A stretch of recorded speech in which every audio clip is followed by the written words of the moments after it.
Very good evening to all of you. कैसे हैं आप लोग? I hope you are best of your health. जैसा मैंने आपसे प्रॉमिस किया था न्यू सिलेबस के इंट्रोड्यूस होने के बाद कि डिफरेंट छोटे छोटे अलग अलग टॉपिक और एस्पेक्ट जिसको लेकर के आपके पास थोड़ा सा भी कंफ्यूजन है, उन सारे वीडियोस को हम एक एक करके लेकर के आएंगे। And I kept my promise, again I am here. अगर आपने लास्ट वीडियो मिस किया है तो प्लीज डिस्क्रिप्शन में जाकर के हमारे न्यू सिलेबस जो CS इंस्टीट्यूट का 2022 अनाउंस किया गया है उसे जरूर देख लें, क्योंकि वो आपके लिए काफी इंपॉर्टेंट है और उसके बेस पे आप काफी कुछ जान सकते हैं।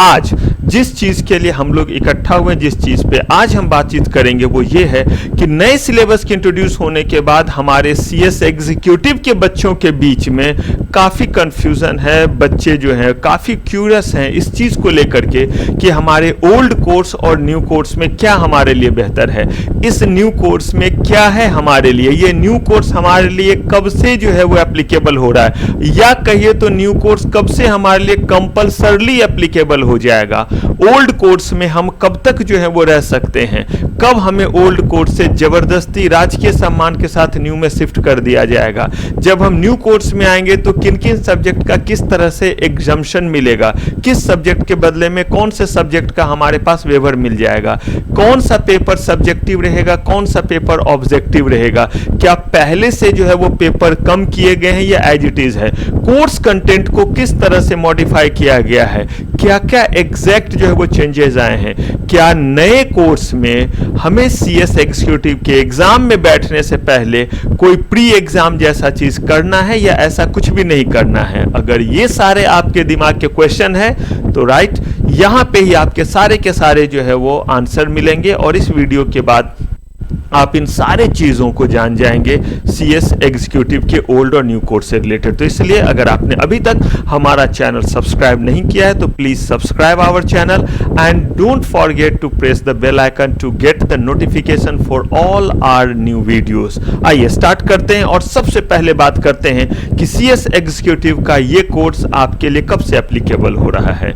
अगर आप ऑलरेडी एनरोल लिए हुए हैं तो इस समय आप CS एग्जीक्यूटिव के ओल्ड कोर्स में है, कोई बात नहीं है, ओल्ड कोर्स में आप सारे सब्जेक्ट जान रहे हैं, ओल्ड कोर्स में बने हुए रहिए।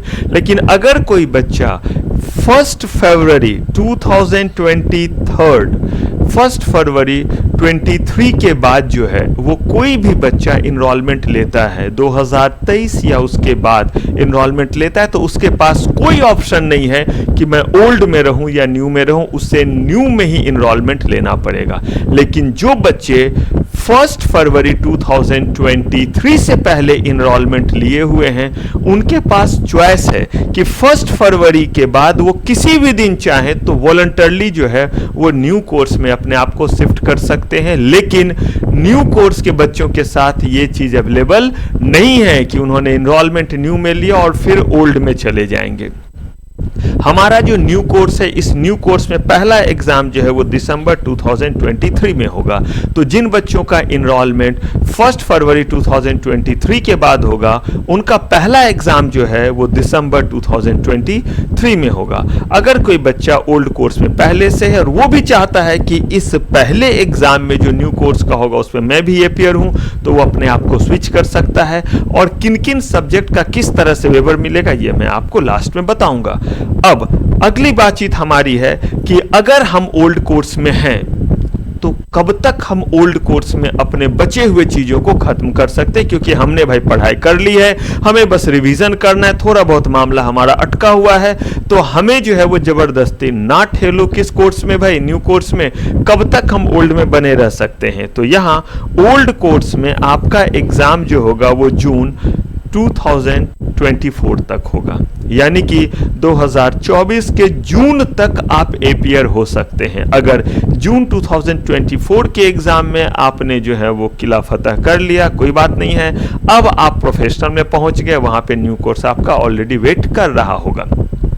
तो यहां अगर हम बात करें उन बच्चों की जो पहले से इनरोल लिए हुए हैं तो उनके पास लास्ट मौका जो है जून 2024 तक है। इसके बाद क्या होगा, जितने सब्जेक्ट क्लियर होंगे उसके बेसिस पे उन्हें एग्जाम्शन मिलेगा और न्यू कोर्स में बचे हुए पेपर क्लियर करने रहेंगे। किन किन पेपर में किस तरह से एग्जाम्शन मिलेगा मैंने पहले ही कहा है, वो मैं आपको अभी बतलाऊंगा, उस पर डिस्कशन हम लोग करेंगे। अब आते हैं हम लोग कि अगर कहीं भी कोई अमेंडमेंट होता है तो अमेंडमेंट को लेकर के हम दिसंबर में एग्जाम देते हैं या जून, ये 2 अटेम्प्ट हमारा रहता है। तो अगर हम दिसंबर सेशन में दिसंबर अटेम्प्ट में एग्जाम दे रहे हैं तो कब तक के अमेंडमेंट हमें तैयार करके जाना, इसमें कहीं कोई चेंज नहीं हुआ है। जैसा ओल्ड सिलेबस में था वैसा ही न्यू सिलेबस में भी है। अगर आप दिसंबर सेशन में अपियर हो रहे हैं तो आपको 31 मई ऑफ दैट ईयर जो भी चेंजेज हुए हैं वो आपको क्या करने रहेंगे, वो आपको कवर करने रहेंगे। वहां तक के चीजों को तैयार करके आपको आंसर देना रहेगा। यानी अगर आप एग्जाम में अपियर हो रहे हैं और एग्जाम है दिसंबर 2024 में तो 31 मई 2024 तक जितने भी अमेंडमेंट रेगुलेशन या सर्कुलर आए हैं वो सारे के सारे चीजों के अकॉर्डिंग आपको एग्जाम लिखना पड़ेगा। लेकिन अगर आप अपियर हो रहे हैं किसमें, जून सेशन में हो रहे हैं, तो ऐसे केस में आपको 30 नवंबर तक जो भी अमेंडमेंट आए हैं वो अमेंडमेंट आपको कवर कर लेने रहेंगे। यानी अगर इस बार आप एग्जाम में अपियर हो रहे हैं और एग्जाम में अपियर आप जून 2024 में हो रहे हैं, इन दैट केस आपको 30 नवंबर 2023 तक के जितने भी अमेंडमेंट है वो सारे अमेंडमेंट आपको कवर कर लेने हैं। चलिए बात करते हैं कि क्या हमें कोई प्री टेस्ट देना पड़ेगा। अगर हम CS एग्जीक्यूटिव में एग्जाम देने जा रहे हैं तो क्या हमें उससे पहले भी कोई क्वालिफाइंग एग्जाम क्लियर करना है। जी हाँ, ये पहले भी था अभी भी है, आपको प्री एग्जामिनेशन टेस्ट देना पड़ेगा, बट ये एक ही बार देना पड़ेगा। अगर आपने प्री एग्जामिनेशन टेस्ट जिस भी पेपर का दे दिया है उस पेपर को भले आप उस अटेम्प्ट में क्लियर करें या ना करें, कर पाए बड़ी अच्छी बात है। अगर आपने क्लियर नहीं भी किया है तो नेक्स्ट टाइम आपको सिर्फ और सिर्फ रियल एग्जाम में अपियर होना है, ना कि दोबारा से प्री टेस्ट एग्जाम देना है। अब हम यहां पे जरा देखें कि कितने सब्जेक्ट हमारे जो हैं वो एग्जीक्यूटिव के ओल्ड और कितने जो हैं वो न्यू में। अगर आप देखें यहां तो ओल्ड में पहले 8 पेपर हुआ करता था, सारे पेपर अभी दिखलाऊंगा। और ये जो 8 पेपर थे वो 8 पेपर का किस तरह से डिस्ट्रीब्यूशन था वो देखिए। इस 8 में से 5 पेपर्स जो थे वो 100% डिस्क्रिप्टिव एग्जामिनेशन था, यानी कि सब्जेक्टिव एग्जाम, और 3 आपके पेपर थे जिनका 100% जो है वो मल्टीपल चॉइस जो है वो एग्जाम होता था, यानी कि ऑब्जेक्टिव होता था। वो पेपर हमारे tax law, corporate and management accounting and financial and strategic management, in 3 subjects का हमारा ऑब्जेक्टिव मल्टीपल चॉइस था, हमें आंसर देने होते थे, नेगेटिव मार्किंग होते थे। लेकिन जो बचे हुए 5 पेपर थे उनके सिर्फ और सिर्फ हमें डिस्क्रिप्टिव जो है वो आंसर देने पड़ते थे। अगर हम इस समय की बात करें तो हमारे पास कंपैरिजन पैरेलल करके चलते हैं। इस समय हमारे पास टोटल 7 पेपर है, यानी कि न्यू कोर्स में आपके एक पेपर क्या हो गया, एक पेपर जो है वो कम हो गया। यहाँ पे 8 पेपर ओल्ड में, यहाँ पे 7 पेपर में, तो एक पेपर की तो भाई एग्जैक्ट राहत हो गई। और अच्छी बात, ये जो हमारा 7 पेपर है, इस 7 पेपर में से 6 पेपर का एग्जाम जो होगा इसमें ऑब्जेक्टिव सब्जेक्टिव दोनों रहेगा। अब आप समझिए ये आपके लिए अच्छा है या बुरा है, ये देखने का नजरिया है। 20 मार्क्स का ऑब्जेक्टिव अगर हर पेपर में है तो कहीं ना कहीं ये अच्छा है उन लोगों के लिए जो कंसेप्चुअल क्लैरिटी के साथ चलते हैं। और ये जो आपका 80% है वो क्या रहेगा, डिस्क्रिप्टिव रहेगा। सिर्फ एक पेपर ऐसा है जो कि आपका कौन सा है, corporate accounting and financial management. इस पेपर के सारे जो हैं वो क्वेश्चन, सारे के सारे 100 मार्क्स के जो आपसे क्वेश्चंस होंगे वो क्या होंगे, वो आपके जो है वो 100% डिस्क्रिप्टिव होंगे, सब्जेक्टिव होंगे। पहले भी जो है वो एग्जाम 3 घंटे का था, अभी भी एग्जाम आपके 3 घंटे का है। पहले भी ये 100 मार्क्स का आपका पेपर था, अभी भी ये आपका जो है वो 100 मार्क्स का पेपर रहेगा। तो यहाँ पे अगर हम देखें पेपर के अकॉर्डिंग अगर हम चले तो एक अच्छी बात ये है कि एक पेपर हमें क्या करने हैं, कम देने हैं। थोड़ी सी राहत की बात तो जरूर है भाई। अगर एक पेपर कम देना है तो कहीं ना कहीं आपके एफर्ट अगर दूसरे पेपर में लगते हैं तो उस पेपर में आपके अच्छे मार्क्स हो सकते हैं। कौन सा पेपर किस तरह से इन्होंने हटाया है ये अब हमें देखना पड़ेगा कि क्या सिलेबस को पेपर कम करके सिलेबस को तो नहीं बढ़ा दिया है, क्या उन्हीं चीजों को उठा करके कहीं दूसरे सब्जेक्ट में तो इन नहीं करा दिया गया है। और एग्जाम्पशन वाली बात हमें देखनी है। किस एग्जाम्पशन की? अगर हम ओल्ड कोर्स में हैं और इस ओल्ड कोर्स से हम न्यू में शिफ्ट कर रहे हैं तो कैसे हमें जो है वो एग्जाम्पशन मिलेगा। जहां तक बात है डिस्क्रिप्टिव क्वेश्चन की, इसके राइटिंग को लेकर के, तो मैं एक अगले वीडियो में आपके सामने आऊंगा जहां पे आपको राइटिंग स्किल के बारे में बताऊंगा कि कैसे सीएस के पेपर में जहां पे डिस्क्रिप्टिव का पोर्शन बढ़ाया जा रहा है, आपने खुद देखा है आपके टोटल सारे के सारे पेपर अब डिस्क्रिप्टिव है, ठीक है, ऑब्जेक्टिव का कुछ पोर्शन उसमें दिया गया लेकिन 80% आपके सब्जेक्टिव है, यानी 80 मार्क्स हर पेपर में सब्जेक्टिव और एक में तो 100%। वैसे में लिखने वाली चीज की प्रैक्टिस कैसे करेंगे ये हम लोग किसी और वीडियो में, इसीलिए मैंने आपको कहा है कि हमारे चैनल को सब्सक्राइब जरूर करें और अगर आप बेल आइकन प्रेस करते हैं तो आपको खुद जो है वो नोटिफिकेशन जाता रहेगा हमारे नए जो है वो वीडियो का। फिलहाल अब हम मूव करते हैं अपने सबसे इंपॉर्टेंट एस्पेक्ट पे और वो है कि ओल्ड कोर्स यानी 2017 का और न्यू कोर्स 2022 के पेपर्स का किस तरह से डिस्ट्रीब्यूशन है, किसमें किस तरह से जो है वो चीजों को डाला गया है, सिलेबस को किस तरह से मॉडिफाई किया गया है। तो एक बार जरा देखिए यहां हमारे दोनों जो हैं वो चीज़ों को एक साथ पैरेलल वे में लेकर के चलते हैं। अभी आप जो देख रहे हैं ये है आपके न्यू कोर्स का सिलेबस, जो सिलेबस आपका जो है वो कौन सा है 2022 का आपका जो है ये सिलेबस है। तो ये आपका बेसिकली है 2022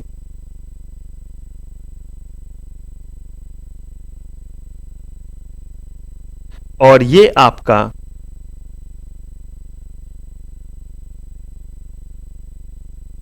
2022 न्यू कोर्स और ये आपके सामने जो है वो 2017 यानी कि ओल्ड कोर्स।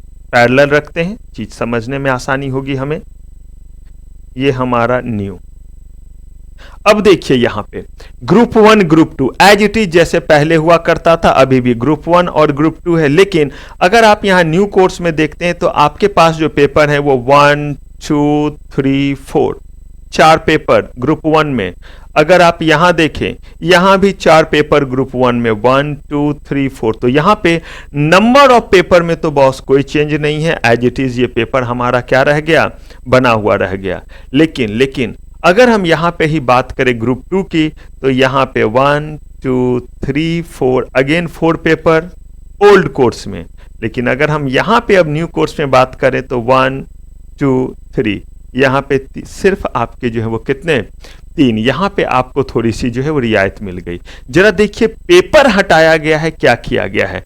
ग्रुप 1 में JIGL एज इट इज अपनी जगह है, ये न्यू में भी है और यही अगर आप देखें तो ये ओल्ड में भी है। इसके सिलेबस में ना के बराबर चेंज है, ये एज इट इज आपका बना हुआ है। कंपनी लॉ एंड प्रैक्टिसेस, तो कंपनी लॉ एंड प्रैक्टिसेस पहले भी था, आज भी आपका कंपनी लॉ एंड प्रैक्टिसेस है। यहाँ पे जो है वो कुछ पोर्शन सेटिंग अप का और ज्यादा इन करा दिया गया है। अगर हम बात करें सेटिंग अप को लेकर के तो setting up of business entity and closure, और यहां अगर देखिए ध्यान से समझिएगा setting up of business entity, ये देखिए इंडस्ट्रियल एंड लेबर लॉ। यहां पे इंडस्ट्रियल और लेबर लॉ वाले पोर्शन को थोड़ा ज्यादा वेटेज दे दिया गया है। और जो आईपीआर यहां हुआ करता था किसमें, इस पेपर में जो आपका आईपीआर हुआ करता था ओल्ड में, आपका यहां पे setting up of business entity and closure में आईपीआर हुआ करता था, इंटेलेक्चुअल प्रॉपर्टी राइट, और इसमें इंसॉल्वेंसी वाले प्रोविजन थे क्योंकि क्लोजर वाला चीज था। जो कि नए वाले कोर्स में क्या कर दिया गया, क्लोजर वाले पार्ट को हटा दिया गया है। यानी कि आपके जो 3 चैप्टर हुआ करते थे वो यहां से हटा दिया गया है और इंटेलेक्चुअल प्रॉपर्टी राइट को भी यहां से हटा करके क्या किया गया है, इस जगह पहुंचा दिया गया है। तो अगर मैं बात करूं कि सिलेबस में असर क्या पड़ा सेटिंग ऑफ बिजनेस एंटिटी में, तो इसके कंटेंट पे असर नहीं पड़ा, शिफ्टिंग जरूर हुआ है। लेबर लॉ वाले पोर्शन और इंडस्ट्रियल लॉ वाले पोर्शन को थोड़ा बढ़ाया गया है, साथ ही साथ इंटेलेक्चुअल प्रॉपर्टी राइट को यहां से हटा करके जो है वो इकोनॉमिक लॉ वाले में डाल दिया गया है, और जो क्लोजर वाला पोर्शन था वो भी यहां से हटा दिया गया। तो कुछ हटाया गया है, कुछ ऐड किया गया, ओवरऑल आपके ऊपर जो बर्डन रहेगा वो उतना ही रहेगा। लेकिन एक जो मेजर चीज हुआ वो ये है कि आपके दो पेपर जो हुआ करते थे, दो पेपर, एक आपका फाइनेंशियल एंड स्ट्रेटजिक मैनेजमेंट इस पेपर को, और आपका जो पेपर है ये है आपका कॉर्पोरेट एंड मैनेजमेंट अकाउंटिंग। इन दोनों पेपर की जगह इन्होंने एक पेपर कर दिया है, मैनेजमेंट अकाउंटिंग हटा दिया है, कॉर्पोरेट फाइनेंशियल अकाउंटिंग इसी को जो है वो बेसिकली क्या किया, फाइनेंस मैनेजमेंट को मिक्स करके इन्होंने एक पेपर बना दिया है। तो आपके लिए उन्होंने 100 मार्क्स का कहिए एक तरह से पेपर हटा दिया है, और नए वाले में एक नाम है corporate accounting and financial management, यानी कि आपका कंप्लीट अगर आप देखते हैं तो कॉस्टिंग वाला पोर्शन उन्होंने हटा दिया है, आपके ऊपर से बर्डन कम कर दिया। कॉर्पोरेट अकाउंटिंग 60 मार्क्स का कर दिया और फाइनेंशियल मैनेजमेंट जो है वो 40 मार्क्स का कर दिया है। अब अगर हम ग्रुप 2 में आते हैं तो सबसे पहली बात तो एक आपका क्या है, पेपर कम है, और यहाँ पे आपका जो है वो पेपर जो है वो 4 हुआ करता था। आपका securities law and capital market जो पहले हुआ करता था, कुछ नहीं किया है इन्होंने, capital market and security law इसका नाम दे दिया। ये देखिए capital market and securities law, यहाँ पे भी ना के बराबर चेंजेस है, ऑलमोस्ट चीजें वैसे ही है, थोड़े बहुत का सफलिंग है। आपके ऊपर ना पहले से बर्डन कम हो रहा है ना ज्यादा हो रहा है, लगभग एक जैसा ही है। Economic, commercial and intellectual property law, ये नए नाम से इसको इंट्रोड्यूस किया गया, पहले भी ये था, इसका नाम economic, business and commercial law था। इकोनॉमिक लॉ को एज इट इज रखा है, कमर्शियल लॉ भी एज इट इज है, लेकिन यहाँ पे इन्होंने जो है वो इंटेलेक्चुअल प्रॉपर्टी लॉ को डाल दिया है। मतलब आप देख लीजिए, जो चीज यहां से हटाया उसको ला करके यहां पे डाल दिया है। इसके वेटेज को इसलिए यहां बढ़ाया गया है क्योंकि यही चीज प्रोफेशनल में भी आपका है, सेलेक्टिव में, जहां आप सेलेक्ट कर सकते, इलेक्ट कर सकते हैं। तो प्रोफेशनल के बारे में तो हम किसी और वीडियो में बात करेंगे, उसमें भी हम कंपैरिजन करेंगे। फिलहाल इस समय हम सिर्फ एग्जीक्यूटिव वाले बच्चों के साथ बात कर रहे हैं। टैक्स लॉ जो है वो आपका जो है वो डायरेक्ट, इनडायरेक्ट दोनों टैक्स लॉ यहां ही डाल दिए गए हैं। वैसे तो ये आपका कंसर्न नहीं, लेकिन फिर भी बता दूं, प्रोफेशनल से आपका टैक्स कंपलसरी से हटा दिया गया, सेलेक्टिव में डाल दिया गया, प्रोफेशनल के लिए हुआ। अभी आपके लिए इससे कोई लेना देना नहीं, भूल जाइए जो मैंने कहा है। अब अगर हम ऑब्जेक्टिव सब्जेक्टिव पेपर को देखें तो यहां आपके जो है वो ग्रुप 1 में टैक्स लॉ आपका क्या हुआ करता था, ये पेपर आपका ऑब्जेक्टिव हुआ करता था, आपका ये पेपर ऑब्जेक्टिव, ये पेपर ऑब्जेक्टिव हुआ करता था। यहां इन्होंने क्या किया है, आपके इस ऑब्जेक्टिव पेपर को जो है वो सबको हटा दिया है। ये 100% आपका जो है वो सब्जेक्टिव और डिस्क्रिप्टिव है। इसके अलावा जो हमारे और बचे हुए 6 पेपर हैं, सब में 20% आपका ऑब्जेक्टिव और 80% हमारा क्या रहेगा, सब्जेक्टिव रहेगा। अब एक लास्ट बातचीत हम लोग इससे रिलेटेड कर लेते हैं, और वो ये है कि अगर आप ओल्ड कोर्स में हैं और आप स्विच करना चाहते हैं न्यू कोर्स में, तो किस किस तरह से किस किस पेपर में आपको एग्जाम्पशन मिलेगा। क्योंकि अगर आपको लगता है कि मेरे लिए न्यू जो है वो इजी है, तो आप अपनी मर्जी से स्विच कर सकते हैं। अदरवाइज जून 2024 के बाद तो आपको वो ऑटोमेटिकली राज्य के सम्मान के साथ स्विच करवा ही देंगे।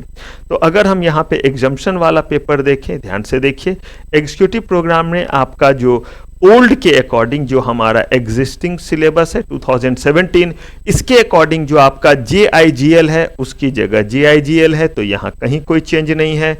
अगर आपने कंपनी लॉ लिया था, कंपनी लॉ क्लियर है, तो आपका जो है वो कंपनी लॉ जो है वो फिर क्लियर, यानी कि ग्रुप 1 के साथ ही ग्रुप 1 यहाँ पे क्लियर हो रहा है। पेपर 1 पेपर 2 बिल्कुल सेम चल रहा है। ये फिर पेपर 3 है, यहाँ भी पेपर 3 आपका है, एग्जैक्टली जो है वो ग्रुप 2 ग्रुप क्लियर है, यानी कि सेम ग्रुप 1 में जो था और जो पेपर था, सेटिंग अप पेपर नंबर 3 था ग्रुप 1 का, यहाँ भी सेटिंग अप पेपर नंबर 3 है ग्रुप 1 का। अब यहाँ पे टैक्स लॉ ये आपका ग्रुप 2 में कोई फर्क नहीं पड़ता, वहां पे ये आपका एग्जम्प्ट हो जाएगा। कॉर्पोरेट एंड मैनेजमेंट अकाउंटिंग हो या आपके फाइनेंशियल एंड स्ट्रेटजिक मैनेजमेंट हो, दोनों केस में देखिए कितना आसान किया आपके लिए। आपका पेपर नंबर 4 एग्जम्प्ट रहेगा, यानी कि जो आपके प्रैक्टिकल पेपर हैं। EBCL जो आपका है, इसकी जगह पे आपका economic, commercial and intellectual property law, securities law and capital market के बदले में capital market and securities law. यानी अगर हम देखें तो ओवरऑल जो नया कोर्स आपका आया है वो कहीं ना कहीं एक पेपर कम है, तो थोड़ी सी राहत इस बात को लेकर के है, थोड़ा आसान हुआ। दूसरा यह है कि हर पेपर में जो है वो ऑब्जेक्टिव है, यानी स्कोर करना आसान हो जाएगा, क्योंकि 80 मार्क्स जो डिस्क्रिप्टिव है वहां अगर आप जो है वो स्कोर कर लेते हैं 50% भी, जो कि बहुत आसान होता है, क्योंकि पहले भी आप 50% पे ही तो पास करते थे। और अगर आपने थोड़े अच्छे परफॉर्मेंस दिखाए, वहां 60% आपने अगर ले लिया और इधर अगर आपने 20 ले लिया, यानी कि अगर हम 80 में 60% की बात कहें तो 48 मार्क्स अगर आपने वहां कवर कर लिया है, और अगर आपने जो है वो 20 में 20 ले लिए, ऑब्जेक्टिव ही तो है, तो ऐसे केस में आपके 68 यानी कि स्कोर करना, एग्जम्पशन वगैरह पेपर में लाना आसान हो गया है। ये आपके जो है वो कंप्लीट एनालिसिस किसका, ये कंप्लीट एनालिसिस आपके इस एग्जीक्यूटिव का। अब अगर आप ये जानना चाहें कि कैसे जो है वो लिखने वगैरह की प्रैक्टिस करें, क्या उनका स्टैंडर्ड है कॉपी वगैरह चेक करने का, क्योंकि डिस्क्रिप्टिव का पोर्शन और ज़्यादा बढ़ गया है, यानी कि पहले 3 पेपर जो है वो आपके मल्टीपल चॉइस होते थे, अब सारे ही पेपर जो हैं वो डिस्क्रिप्टिव है और सब में जो है मल्टीपल चॉइस भी है, यानी कि अगर डिस्क्रिप्टिव ओवरऑल देखें तो बढ़ गया आपका। तो ऐसे केस में राइटिंग एबिलिटी को हम कैसे ठीक करें, क्या ऐसा करें जिससे हमें जो है वो ज़्यादा स्कोर आए। तो जैसा मैं पहले प्रॉमिस किया था कि नए नए टॉपिक के साथ आऊँगा, इसके साथ भी मैं आपके नए वीडियो में आऊंगा, तो उन चीजों के लिए हमारे चैनल को जरूर सब्सक्राइब करें और बेल आइकन जरूर प्रेस करें। साथ ही साथ डिस्क्रिप्शन में जाकर के आप हमारे पुराने वीडियो, जिसको मैंने कल ही शूट किया था, आप तक जो रिलीज किया था, और वो था न्यू सिलेबस को लेकर के कि न्यू सिलेबस ओवरऑल क्या कहता है, तो आप डिस्क्रिप्शन में जाकर के उस वीडियो को भी देख सकते हैं। तो मिलते हैं आपके साथ नए वीडियो में नए टॉपिक के साथ, तब तक सब्सक्राइब करें और हमारे चैनल पे सारे के सारे जो पहले के भी वीडियो जो आपके लिए बहुत यूजफुल कंटेंट वगैरह हैं उसे देखते रहें। और मैं आपके जो है वो बेटरमेंट के लिए ये जो हमारा PDF है, इस PDF को भी जो है मैं आपके जो है वो डिस्क्रिप्शन में डाल देता हूं। आप हमें कमेंट कर सकते हैं और कमेंट करके हमें जरूर बताएं कि आपके दिमाग में किस तरह की क्यूरियोसिटी है, क्या आप ऐसा है जो जानना चाहते हैं, कौन से टॉपिक पे आप वीडियो चाहते, ताकि वो मैं आपके लिए जो आप वीडियो चाहते हैं वो मैं आप तक प्रोवाइड कर सकूं। ज़्यादा जिन भी चीज़ों पे टॉपिक पे आपके कमेंट आएंगे वो वीडियो मैं पहले आपको बना करके दूंगा। चलिए मिलते हैं नए वीडियो में, तब तक के लिए टेक केयर, बाय बाय।